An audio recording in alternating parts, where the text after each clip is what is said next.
मित्रांनो नमस्कार. ॲडव्होकेट प्रवीण वाघ या यूट्यूब चॅनलवरती आपल्या सर्वांचे स्वागत आहे. तर मित्रांनो, आज आपण प्रायव्हेट कंप्लेंट म्हणजेच की खाजगी तक्रार म्हणजे काय, तसेच ही खाजगी तक्रार केव्हा दाखल करता येते आणि इश्यू प्रोसेस ऑर्डर म्हणजे काय, इश्यू प्रोसेसचा आदेश म्हणजे काय, याबाबत पण आपण सविस्तर आज चर्चा करूयात.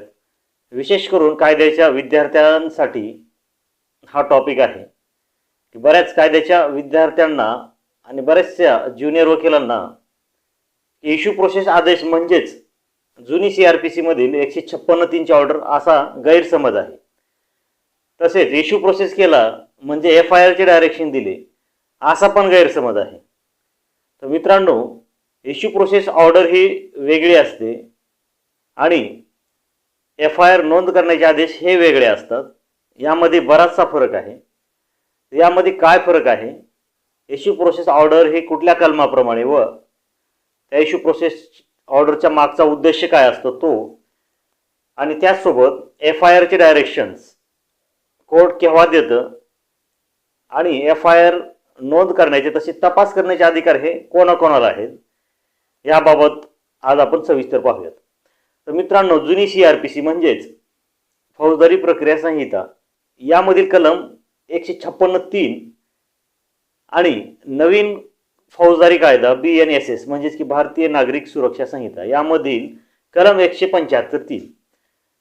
तर मित्रांनो, कलम 175(3) मध्ये तपास करण्याचे अधिकार हे प्रथम पोलिसांना दिलेले आहेत की कुठल्याही दखलपात्र अपराधाची माहिती किंवा तुम्हाला त्या प्रकारची तक्रार आल्यानंतर गुन्हा नोंद केल्यानंतर पोलीस त्याच्यात विदाउट ऑर्डर ऑफ मॅजिस्ट्रेट म्हणजेच की कोर्टाच्या पूर्व परवानगीशिवाय त्यात ते तपास करू शकतात. परंतु मित्रांनो, BNSS मध्ये 175 कलम उपकलम 1 मध्ये एक नवीन तरतूद आणलेली आहे की अशा प्रकारचा कुठलाही पोलीस ठाणे प्रभारी म्हणजेच की इन्चार्ज ऑफ पोलीस स्टेशन अशी माहिती मिळाल्यानंतर तपास करू शकतो, ही त्या कायद्यात माहिती दिलेली आहे. परंतु 175 मधील उपकलम 1 मध्ये असं सांगितलेलं आहे की जरी त्या पोलीस स्टेशनचा ठाणे प्रभारी अशा दखलपात्र गुन्ह्याचा तपास करू शकत असेल असं सांगितलं असलं तरी एखाद्या गुन्ह्याची ग्रॅव्हिटी आणि एखाद्या गुन्ह्याचा सिरियसनेस पाहून त्या जिल्ह्याचा SP म्हणजेच की पोलीस अधीक्षक हे DYSP लेवलच्या अधिकाऱ्याकडे कधीही अशा प्रकारची तक्रार तपासासाठी वर्ग करू शकतात. ही एक नवीन तरतूद आणलेली आहे. तर मित्रांनो, आता आपल्याला महत्त्वाचे हे पाहायचे आहे की प्रायव्हेट कंप्लेंट म्हणजे काय आणि 175(3) ची म्हणजे FIR ची डायरेक्शनची ऑर्डर म्हणजे काय, याबाबत आपण थोडक्यात पाहूयात. तर मित्रांनो, जेव्हा आपण एखादा दखलपात्र गुन्हा घडला आहे आणि त्या गुन्ह्याची रीतसर तक्रार पोलीस स्टेशनला द्यायला गेल्यानंतर दखलपात्र गुन्हा असून सुद्धा जर पोलिसांनी याबाबत तुमची तक्रार नोंदवून घेतली नाही तर जो FIR बाबत जी प्रक्रिया सांगितलेली आहे त्याप्रमाणे बाकीच्या गोष्टी त्या पूर्ण करायच्या आहेत. म्हणजेच की आपण नंतर SP कडे त्याबाबत तक्रार करायची आहे, लेखी तक्रार करायची आहे, बाय पोस्ट करायची आहे. या सर्व प्रोसिजर व प्रक्रिया पार पाडल्यानंतर जेव्हा SP आणि संबंधित पोलीस ठाणे प्रभारी हे ज्यावेळेस तुमच्या अर्जावरची दखल घेत नाहीत, गुन्हा नोंद करत नाहीत, म्हणजेच की FIR नोंद करत नाही, त्यावेळेस आपण एक अर्ज माननीय न्यायालयाला करतो. म्हणजेच की 175 उपकलम 3 मध्ये सांगितलेलं आहे. तर 175 उपकलम 1 मध्ये सांगितलं आहे की पोलीस दखलपात्र गुन्ह्याचा तपास करू शकतात. तसेच 175 उपकलम 3 मध्ये सांगितलेलं आहे की कलम 210 प्रमाणे ज्या संबंधित न्यायालयाला एखाद्या गुन्ह्याची दखल घेण्याचे अधिकार आहेत त्या कार्यक्षेत्रातील असे न्यायालय सुद्धा तपासाचे आदेश देऊ शकतं. म्हणजेच 175(3) जुना CRPC मधील 156(3). त्यावेळेस आपण अशा प्रकारचा अर्ज कलम 175(3) प्रमाणे ज्यावेळेस आपण एखाद्या कोर्टासमोर दाखल करतो त्यावेळेस आता नवीन कायद्याप्रमाणे कोर्ट एक गोष्ट पाहिल की 175(3) प्रमाणे जो अर्ज आलेला आहे त्याबाबत कलम 173 उपकलम 4 मधील तुम्ही पूर्तता केली आहे का, म्हणजेच की तुम्ही पोलिसांनी तक्रार घेतली नाही म्हणून एसपींकडे गेलात का, किंवा एसपींकडे तसा लेखी अर्ज केलेला आहे का, लेखी तक्रार केलेली आहे का, प्रथम ते पाहिल. त्याचसोबत अशा प्रकारची तक्रार आम्ही तिथं दिली होती याबाबतचं शपथपत्र पाहिल, म्हणजेच की तुमच्या तक्रारीसोबत शपथपत्र देखील असणं गरजेचं आहे. आणि असं शपथपत्र पाहिल्यानंतर कोर्ट स्वतः याबाबत इन्क्वायरी करू शकतं, किंवा त्याचसोबत पोलिसांचं काय म्हणणं आहे हे देखील म्हणणं मागवू शकतं नवीन कायद्याप्रमाणे.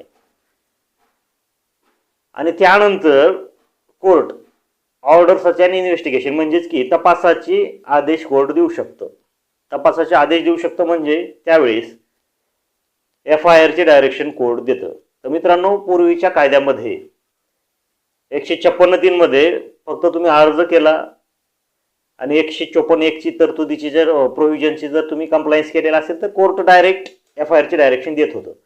परंतु मित्रांनो, आता 175(3) प्रमाणे कोर्ट यावेळेस तुम्ही पोलीस अधीक्षक यांच्याकडे गेलात का, तो अर्ज त्यासोबत तुमच्या तक्रारी अर्जासोबतच त्या अर्जावरील ॲफिडेव्हिट म्हणजेच की शपथपत्र सुद्धा असणं गरजेचं आहे.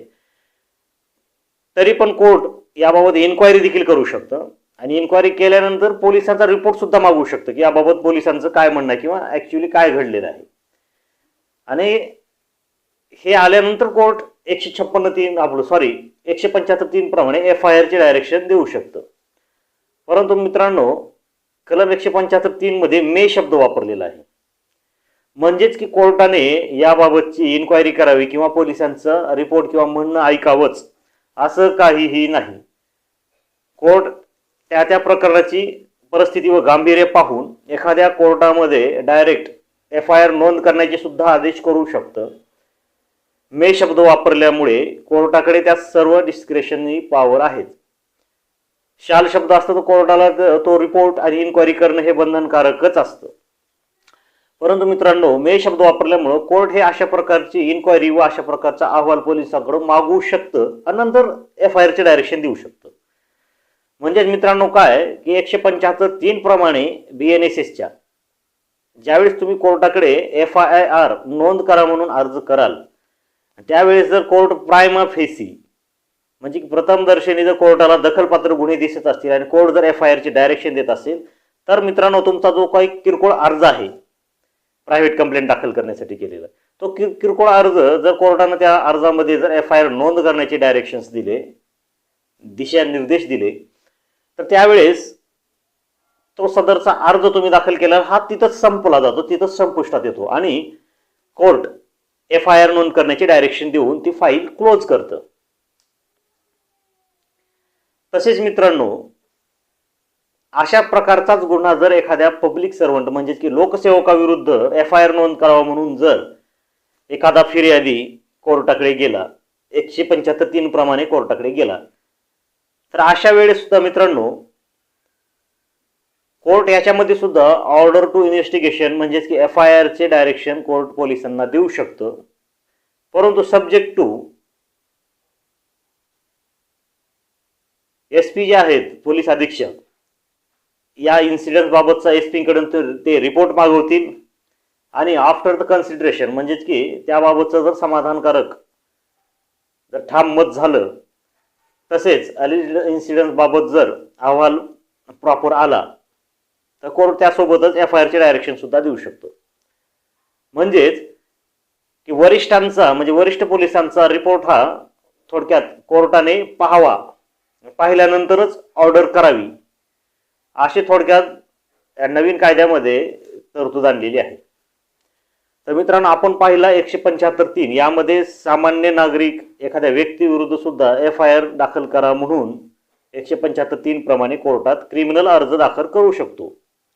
तर असा अर्ज हा दाखल झाल्यानंतर कोर्ट कलम 173(4) प्रमाणे तुम्ही त्या अर्जाची पूर्तता केलेली आहे का, पोलीस अधीक्षकांकडे गेला होतात का, त्यासोबत शपथपत्र आहे का आणि त्यासोबत त्याबाबतचा इन्क्वायरी किंवा त्याबाबतचा रिपोर्ट पोलिसांकडून मागवेल आणि त्याच वेळेस FIRचे डायरेक्शन कोर्ट देऊ शकेल.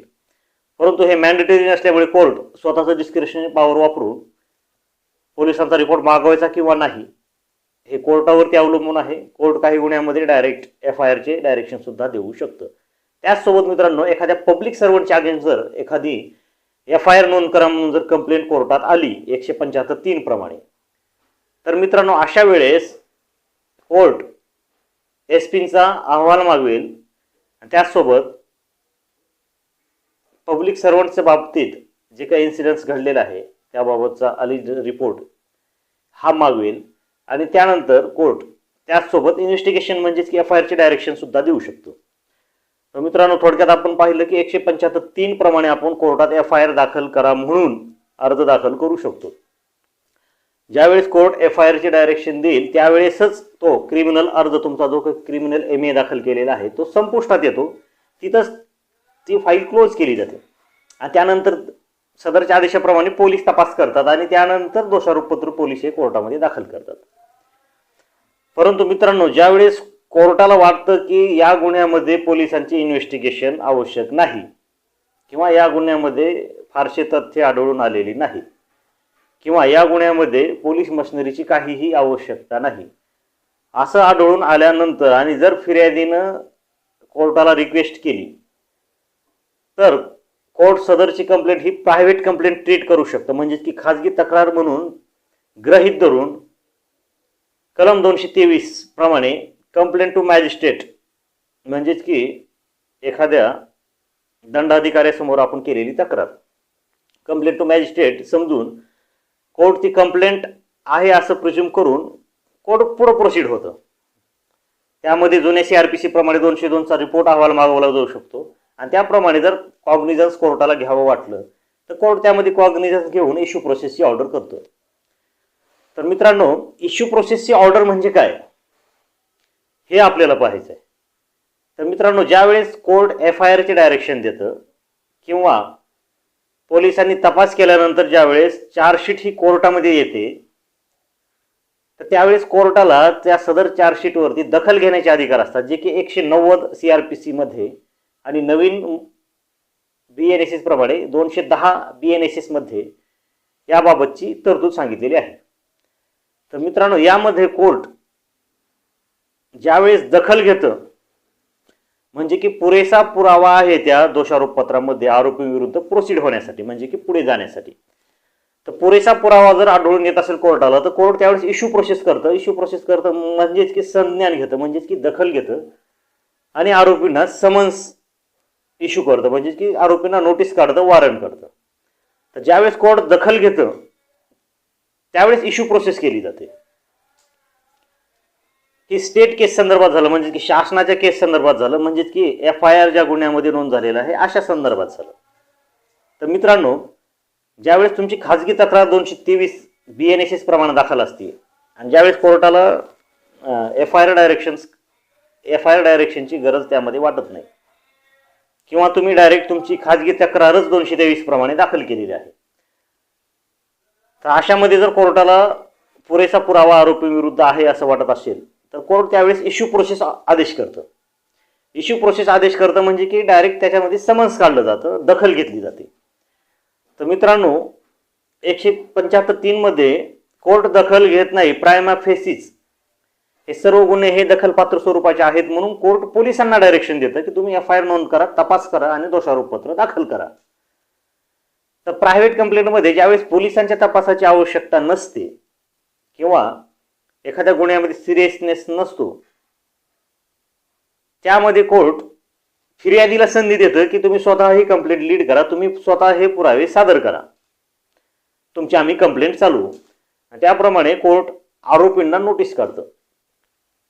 तर मित्रांनो, यापुढे कलम 223 कंप्लेंट टू मॅजिस्ट्रेट म्हणजे एखाद्या व्यक्तीने कोर्टासमोर जर खाजगी तक्रार दाखल केली, FIR ची नाही, खाजगी तक्रार दाखल केली आणि खाजगी तक्रार मला चालवायची आहे, कोर्टाने यामध्ये इश्यू प्रोसेस करावी म्हणजे की आरोपी विरुद्ध समन्स काढावे म्हणून असा अर्ज जर केला तर मित्रांनो, यापुढे कलम 223 मधील उपकलम 2 मध्ये सांगितलेलं आहे की असा कुठलाही इश्यू प्रोसेसचा आदेश करण्यापूर्वी आता यापुढे आरोपीचं पण म्हणणं ऐकून घेणं बंधनकारक करण्यात आलेले आहे. यामध्ये तर शाल शब्द वापरलेला आहे. म्हणजेच कोर्ट आरोपीचं ऐकून घेतल्याशिवाय यापुढे इश्यू प्रोसेसचा आदेश करणार नाही. म्हणजेच की समन्सचा आदेश करणार नाही. म्हणजेच की कोर्ट दखल घेणार नाही. तर मित्रांनो, कलम 223 मधील उपकलम 2 मध्ये एक चांगली प्रोव्हिजन आणलेली आहे. बऱ्याच वेळेस कोर्टासमोर अनेक पक्षकार हे खोटं बोलतात, शपथेवर खोटं सांगतात आणि तोंडी पुरावा काहीतरी देऊन इश्यू प्रोसेस ऑर्डर पास करून घेतात. तर मित्रांनो, कायद्यामध्ये जे लूप होल्स होते, कायद्यामध्ये ज्या काही त्रुटी होत्या, ते कलम 223 प्रमाणे या त्रुटी दूर केलेल्या आहेत. म्हणजेच की कायदे बनवणाऱ्यांनी पूर्वी चुका केलेल्या होत्या हे मान्य करावं लागेल. आता अनेक असे निरपराध लोक आहेत, निष्पाप लोक आहेत की त्यांना विनाकारण इश्यू प्रोसेस सारख्या ऑर्डरमुळे, समन्स निघाल्यामुळे विनाकारण काहीही एखाद्या तक्रारीमध्ये नसताना विनाकारण कोर्टाच्या तारखा कराव्या लागतात. तर मित्रांनो, कलम 223 उपकलम 2 प्रमाणे यापुढे आता आरोपी विरुद्ध, कोणत्याही आरोपी विरुद्ध, मग तो खाजगी व्यक्ती असो अथवा सरकारी व्यक्ती असो, कोणत्याही आरोपी विरुद्ध जर खाजगी तक्रार 223 प्रमाणे प्रायव्हेट कंप्लेंट दाखल झाली तर त्यावेळेस आरोपीचं म्हणणं ऐकल्याशिवाय कोर्ट यापुढे आदेश करणार नाही. त्याचसोबत मित्रांनो,